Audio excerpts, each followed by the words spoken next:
ketika seorang kembali kepada Allah,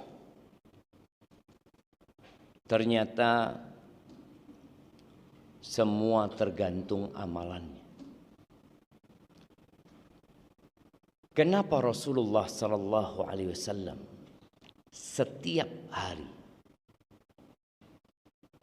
beliau berdoa mengatakan, Rabbi inni a'udzubika minal kasali wa su'il kibar. Pagi baca itu, sore juga baca itu. Ya Allah, aku berlindung kepadamu dari kemalasan dan dari masa tua yang buruk.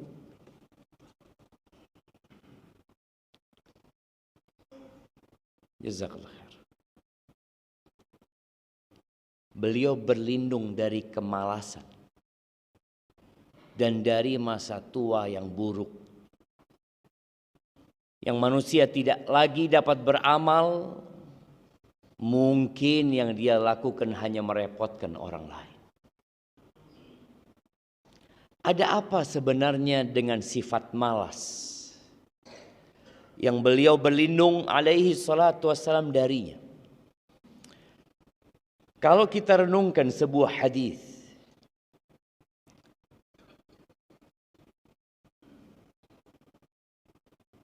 yang diriwayatkan oleh Imam Bukhari dan Muslim, bahwa kelak pada hari kiamat, sirat, jembatan, akan dibentangkan di atas neraka jahanam. Ya, dia licin, dia tipis, dia tajam. Bagaimana cara orang melewatinya? Ternyata berbeda-beda. Sama-sama orang Islam. Mungkin sama-sama sholat di masjid Nidaul Fitrah. Apa kata Nabi alaihi salatu wassalam? Yamurul mu'min alaiha. Orang yang beriman akan melewatin sirat itu katarf, seperti kedipan mata. Kalbarq, seperti kilat yang terkadang kita melihat di langit sana. Cepat cuma. Karih, ada yang seperti angin. Wa ka'ajawidil khayli warrikab. Ada yang seperti kuda-kuda yang bagus, cepat.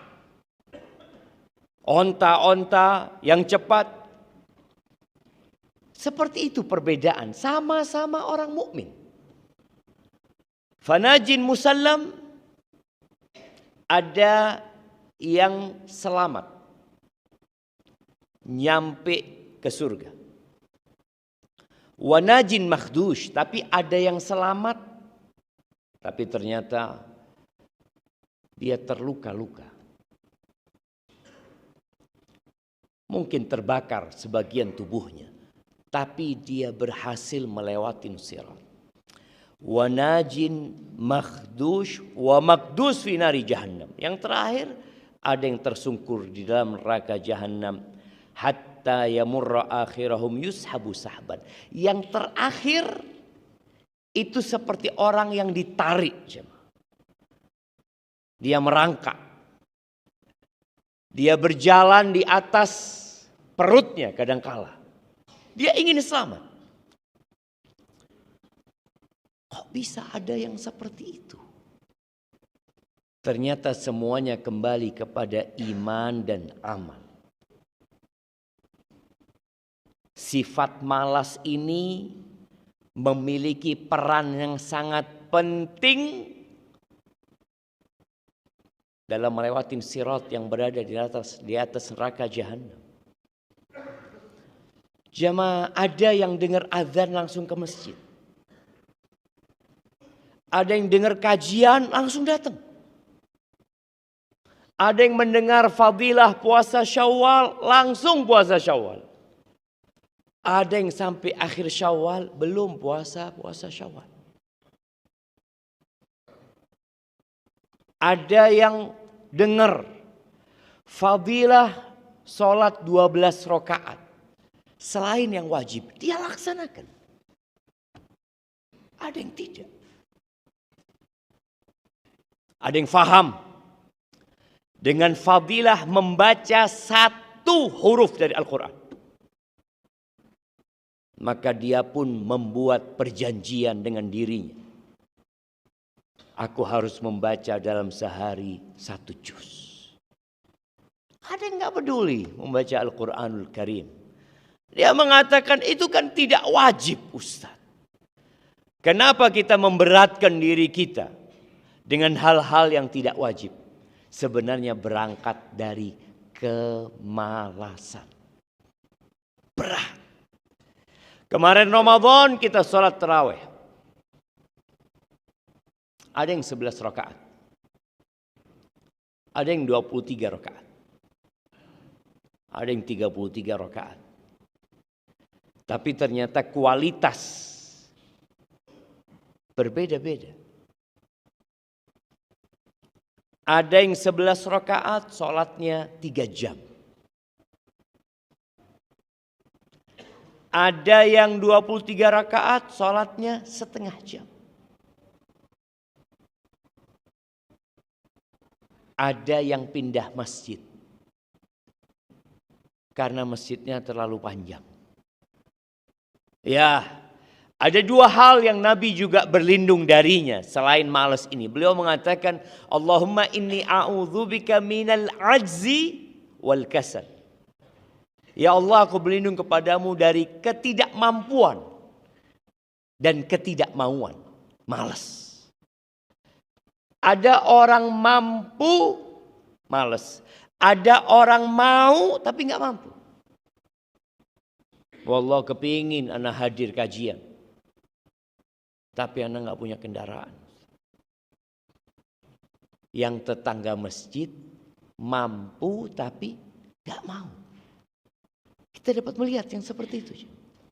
Berapa banyak fadilah-fadilah, keutamaan-keutamaan, derajat-derajat tinggi di surga yang kita abaikan gara-gara satu, males. Males saja. Kalau kita memandang dalam urusan dunia, perbedaan orang yang malas dan orang yang giat. Kita lihat orang yang malas biasanya ya nanti masa depannya capek. Anak punya ayah cerita dari ayahnya, kakek anak. Kakek anak ngomong sama abahnya. Waktu itu ada orang tua kalau nggak salah di Jember yang sudah tua renta. Dia kerja keras jemaah. Keliling jualan kopi atau apa lupa. Akhirnya kakek anak ngomong sama anak-anaknya. Kalau engkau mau capek sekarang. Waktu engkau muda. Waktu engkau masih mampu, capeklah engkau, kata dia. Jangan sampai nanti engkau tua. Dalam posisi sudah nggak mampu tapi mau kerja. Nggak mampu sudah. Udah tenagaku udah habis. Kemauan ada. Menyesal karena dulu kenapa anakku waktu muda dulu kok nggak semangat. Kok nggak giat. Kok nggak tekun. Kok nggak sungguh-sungguh. Ya. Maka malas ini perlu kita bicarakan. Kita bicara tentang derajat-derajat tinggi di surga Allah Azza wa Jal. Yang terkadang tatkala kita dibangkitkan pada hari kiamat. Dan hampir semua manusia sejatinya menyesal. Mau orang yang soleh, mau orang yang ahli maksiat.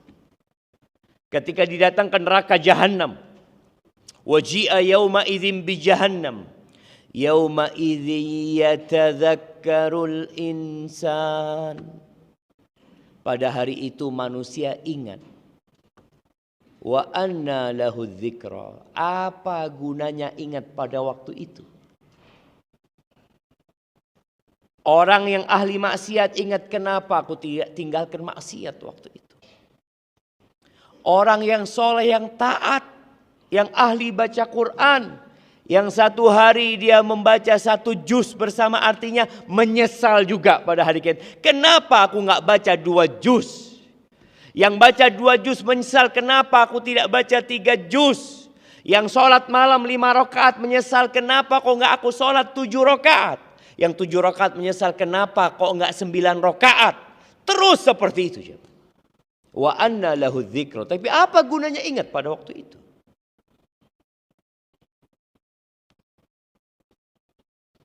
Ada